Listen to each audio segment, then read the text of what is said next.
Hello and welcome back to another video here with me, Meoni, for Final Fantasy XIV. This time around, as you can see, I have something extra special for you today.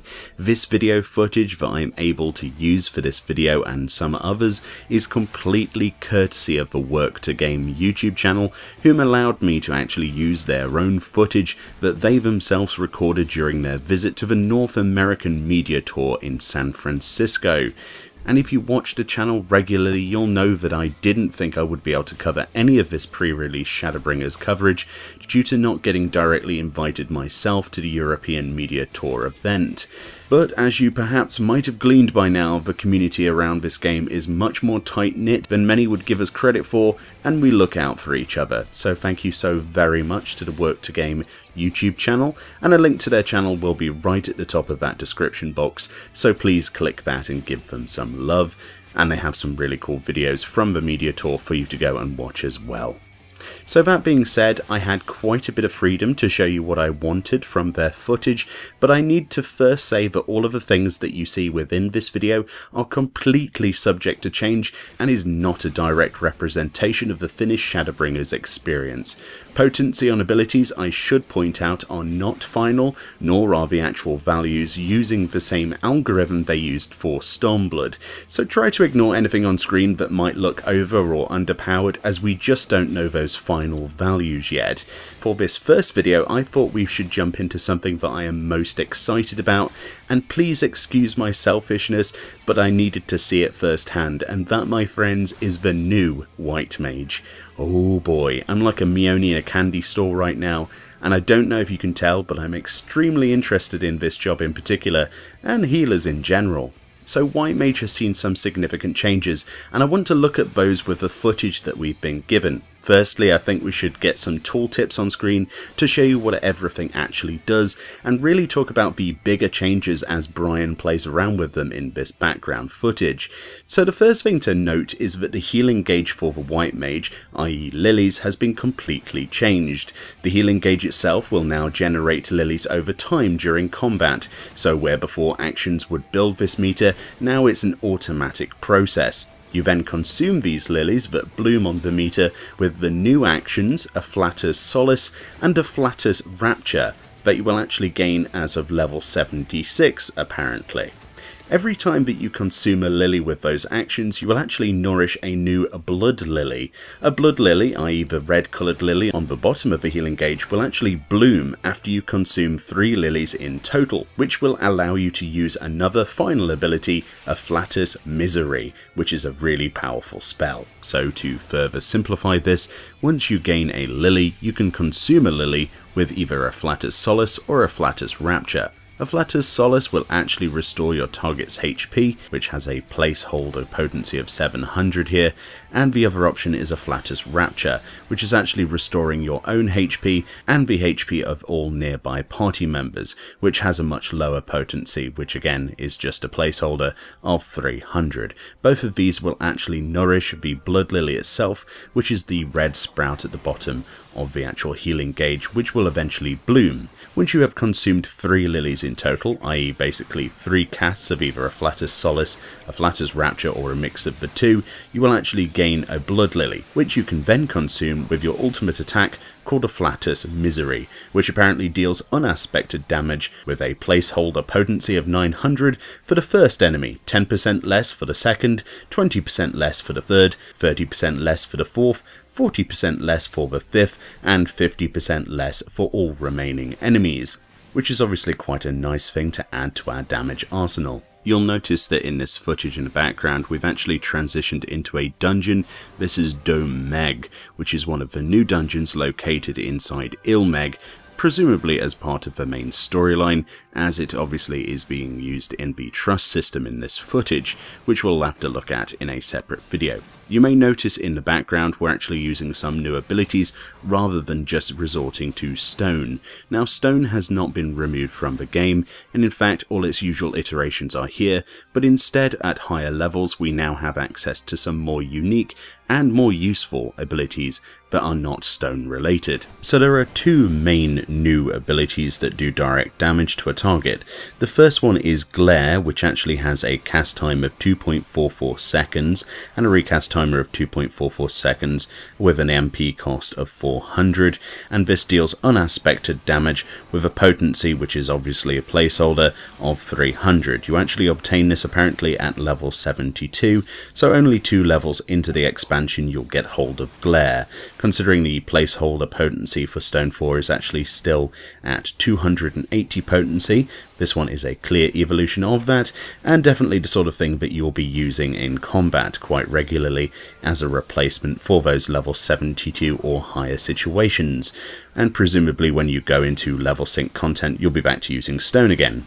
The other spell is actually Deer or Dire, depending on how you pronounce that. This is actually an instant cast damage ability, which is something that, they promised us that we'd get more instant casts. This one has a recast timer of 2.44 seconds with an MP cost of 400 at the moment, and deals unaspected placeholder damage with a potency of 120. This also has an additional effect attached to it, and this puts a damage over time on the target, which has a current placeholder potency of 60, and the dot itself currently on this tooltip says it lasts for 30 seconds, but essentially this is sort of like your evolution of Aero, which again you would put on your bars for level 72 or higher content, and in your level synced content you would be going back to using Aero. So whilst we're still on the topic of damage dealing abilities, before we get back onto those healing abilities, let's first talk about the changes to the remaining DPS skills that we have.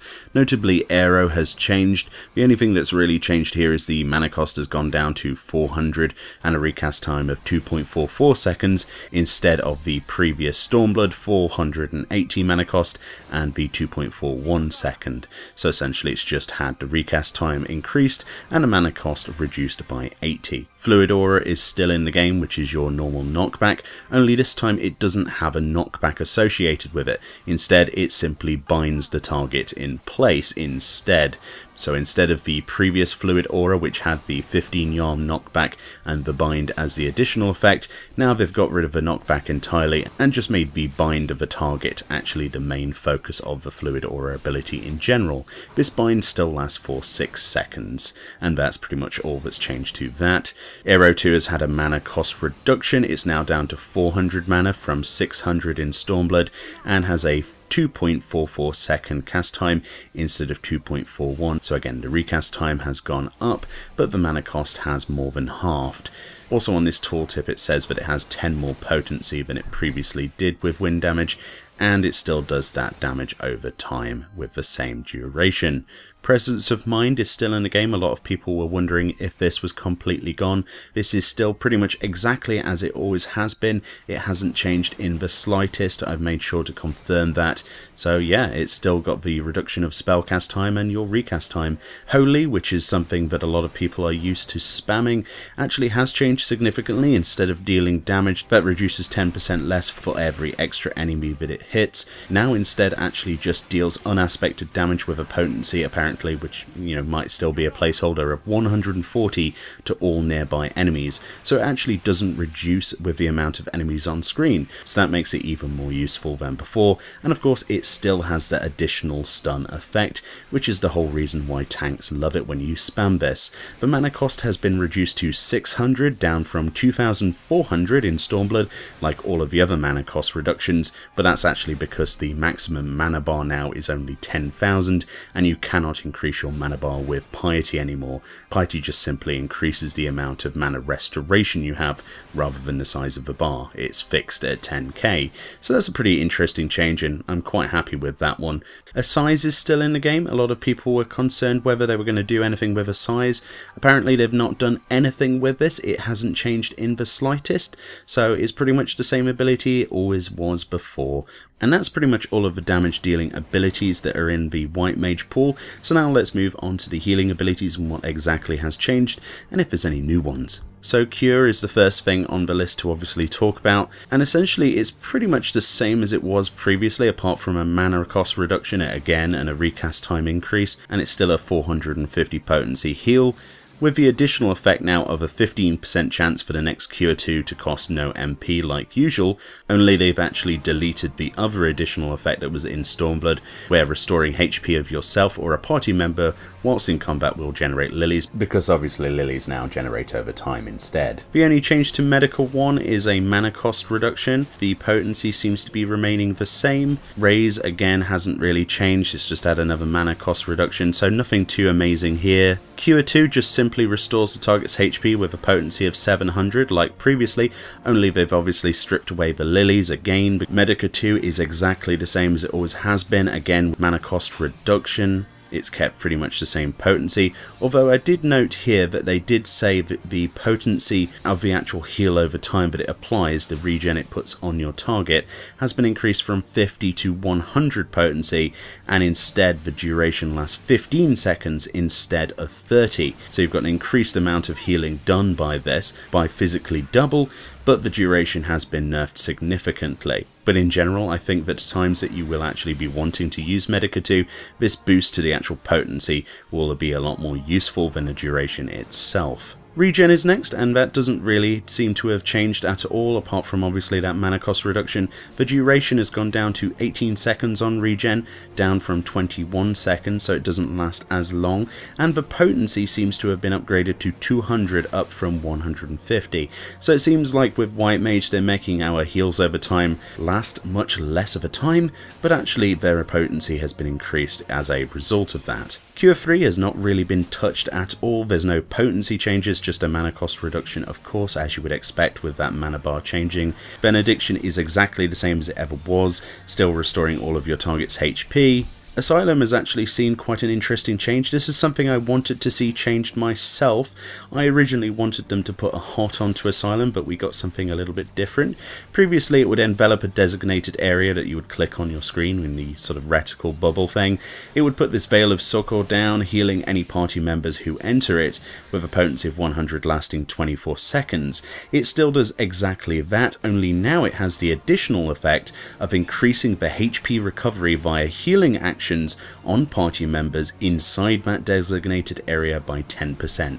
So there's even more emphasis on staying within the bubble after you have been healed, because it will actually increase the amount of healing you do to them by 10%, which is an interesting change. I would have preferred to have a hot applied to it, but it seems that they're moving away from that sort of idea. But this is a nice welcome change. I still don't think it will actually get people to stay in the bubble. You know, that still hasn't been conveyed to people, but it is what it is. Tetra hasn't changed. We still have Thin Air, which is 100% mana cost reduction. We still have that. A size, like I said before with damage, hasn't really changed in terms of the healing either. It is as it always has been. Divine Benison has actually changed significantly. Previously it would create a barrier around yourself or a target member that absorbs damage totaling 50% of the target's maximum health and lasting for 15 seconds. Only now in Shadowbringers it will create a barrier around yourself or a target party member that will instead absorb damage equivalent to a heal of 500 potency. And Planetary Indulgence has been simplified significantly. Previously you had those confession stacks and different potencies for those. Now it simply says grants a confession to self and nearby party members. Upon receiving HP recovery via Medica, Medica 2 or Cure 3 cast by self, it will trigger an additional healing effect with a cure potency of 200 lasting 10 seconds. How useful Planetary is going to still be until I get my hands on it myself. And then finally the last ability to actually talk about is Temperance, which is the brand new level 80 White Mage ability that you gain in Shadowbringers, which is essentially the Wings. This is an instant cast ability with a recast timer of 120 seconds that increases your healing magic potency by 20% whilst reducing damage taken by yourself and all party members within a radius of 30 arms by 10% with a duration of 20 seconds. So this is now your ultimate oh poop button and looks to be amazing. Unfortunately, there doesn't seem to be any footage of the wings being used here, but on some other footage I've seen on the internet, it looks absolutely incredible. It's really the sort of ability that makes me quite happy. In general, White Mage didn't need to be changed too much, and I think the changes that they did make primarily to the lilies have made White Mage feel, or at least look to feel, a lot more interesting and streamlined to me personally. I think the complicated nature of dealing with lilies has been taken out of the equation with that automatic system, and I think that using lilies for both of those healing afflatus abilities is quite cool, and you're further encouraged to use them more often. Utilize your healing gauge and use those lilies, because if you consume 3 of them, you gain access to afflatus misery, which is a pretty awesome ability, if I say so myself. Either way, I'm quite happy with White Mage in general.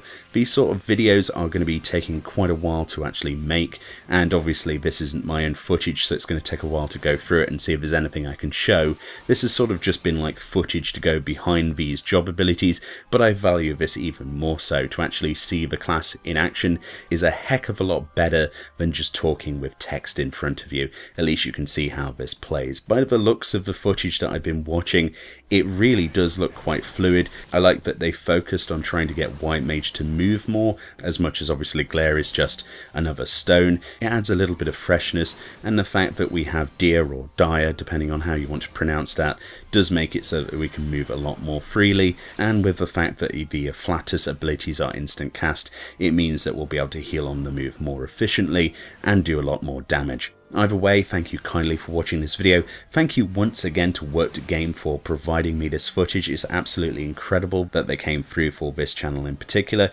You can imagine that we'll be doing quite a few collabs in the future. Either way, thank you kindly for watching this video, and I'll see you all next time.